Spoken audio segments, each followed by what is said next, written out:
اعوذ باللہ من الشیطان الرجیم بسم اللہ الرحمن الرحیم السلام علیکم ورحمۃ اللہ وبرکاتہ۔ یہ واقعہ غالبستان میں ہجری کا ہے۔ ایک بزرگ کے گھر اللہ تعالیٰ نے ایک بیٹی عطا فرمائی۔ اندھیری یخ بستہ رات تھی، چراغ تیل سے خالی تھا، گھر میں ضرورت کی اشیاء ناپید اور انقا غرض گھر ہر لحاظ سے خالی تھا، لیکن اس بزرگ کا دل توکل اور یقین کی دولت سے مالا مال تھا۔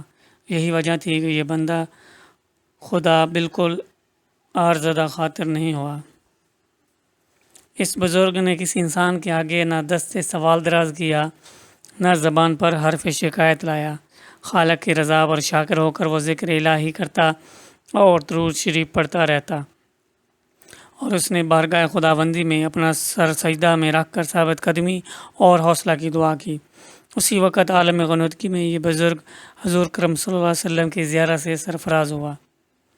حضور کرم صلی اللہ علیہ وسلم نے اس بزرگ کو نوید سنائی کہ تیری یہ بیٹی اندھیروں میں روشن چراغ ہے، تو ابھی حاکم وقت کے پاس جا اور حاکم وقت کو ہمارا پیغام دے کہ تو نے اپنے معمولات کے مطابق آج ہم پر درود نہیں بھیجا، لہٰذا کفارہ کے طور پر وہ تمہیں 400 درہم دے دے اور اس رقم سے تو اپنی ضروریات پوری کر لے۔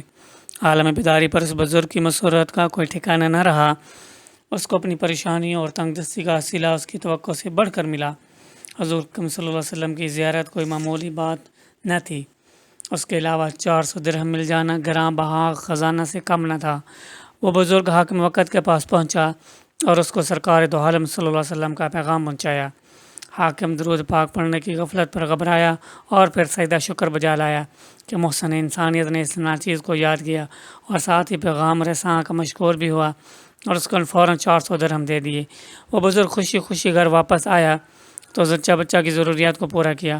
اس بزرگ کو اپنی بچی کی خوش قسمتی پر ناز تھا۔